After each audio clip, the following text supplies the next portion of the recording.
Assalamualaikum warahmatullahi wabarakatuh. Salam warahmatullahi wabarakatuh, Ustaz. Semoga diberikan taufik. Semoga Anda diberikan yang lebih baik. Izin bertanya Ustaz, mohon nasihatnya untuk saya yang akan menikah pada akhir Februari nanti. Alhamdulillah.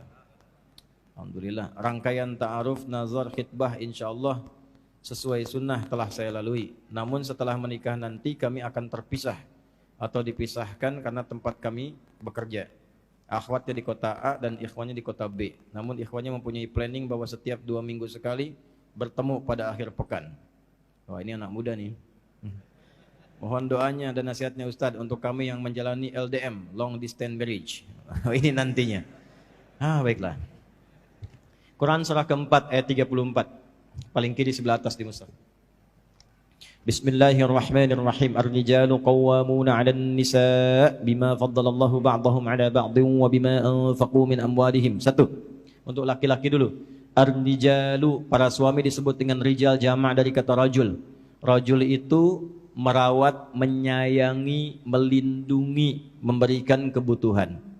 Jadi tidak ada, sekatnya, mau long distance atau short distance, dekat ataupun jauh, komitmen sebelum menikah itu ketika Anda menjadi laki-laki, Anda siap melindungi pasangan Anda, menyayanginya, merawatnya. Jangan jadikan alasan ketika jaraknya jauh, fungsi itu tidak muncul. Untuk apa menikah? Karena pernikahan awalnya itu komitmennya adalah komitmen yang dipadukan antara suami dengan istri. Ini suami dulu babnya. Makanya di surat Yusuf, kenapa laki-laki diibaratkan dengan matahari, perempuan dengan rembulan? Karena Nabi Yusuf bermimpi begitu kan? Inni ara ahada asyara kaukaba wa syamsa wal qamara ra'aituhum li sajidin.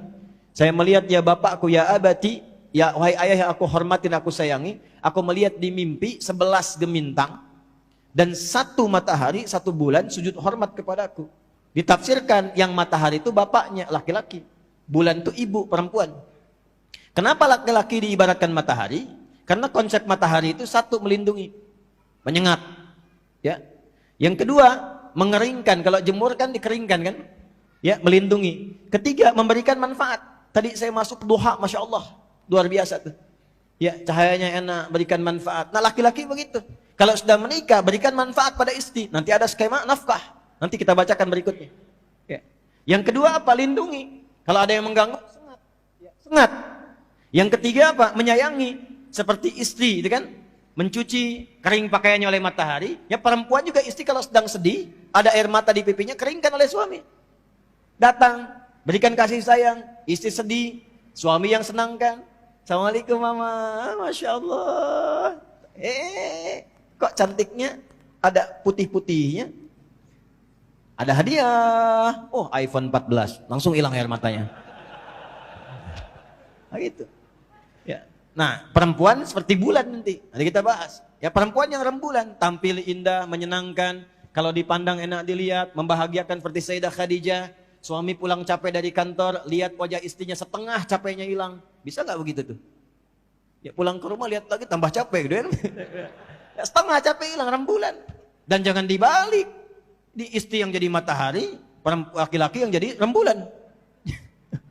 Nah, ini kadang sering terjadi gitu ya. Hal demikian tidak. Konsepnya tempatkan. Jadi satu yang tadi yang pertama, komitmen itu. Walaupun Anda katakan jaraknya jauh, komitmen itu dibangun. Yang kedua, jauh pergi itu untuk nafkah, bukan untuk bepergian. Wa bima anfaqu min amwalihim. Aku berikan perangkat kepada suami itu, laki-laki itu untuk kuat mencari nafkah. Beda nafkah dengan kerja biasa itu beda. Nafkah itu pencarian yang semua hasilnya Allah cukupkan untuk semua anggota keluarga. Kalau perempuan, istri, nggak ada kewajiban nafkah. Jadi kalaupun menyalurkan bakat, dia bekerja, misalnya menyalurkan bakat, perawat, dokter perempuan, bidan, kan yang mengandung perempuan, masa yang periksa laki-laki? Boleh jadi perawat silahkan, jadi guru silahkan, untuk perempuan. Tapi bukan nafkah. Dia menyalurkan bakat, ada kerja di situ. Jadi apa yang didapatkan tidak akan mencukupi kebutuhan rumah tangga. Selalu akan kurang walaupun banyak. Dan potensial, kalau dipahami nafkah, potensial terjadi perselisihan. Tapi kalau potensialnya itu kita turunkan ya menjadi sesuatu yang lebih baik, suaminya mencari nafkah, perempuannya menyalurkan bakat, nggak akan ada konflik-konflik yang dimaksudkan. Yang ada nanti akan saling menyempurnakan. Itu bedanya nafkah dengan pekerjaan biasa. Sebaliknya saya teruskan. Jadi kalau nanti walaupun ini long distance atau suami ada tugas ke jauh dan sebagainya, niatkan untuk ibadah. untuk nafkah, untuk melindungi, membawa yang lebih baik. Dan diplanningkan supaya ke depan komunikasi tetap terjaga, update tetap ada, dan dari situ mencari pekerjaan-pekerjaan yang menyatukan kemudian hari. Itu potensinya. Satu ya. Karena nanti gini, kalaupun ditinggal, nanti pelajaran surat Yusuf mengajarkan ketika pasangan meninggalkan satunya, setan masuk. Itu biasa itu. Antum pimpinan di perusahaan kan, misal di kantor tuh punya sekretaris. Antum laki-laki, sekretarisnya laki-laki perempuan. Umumnya perempuan.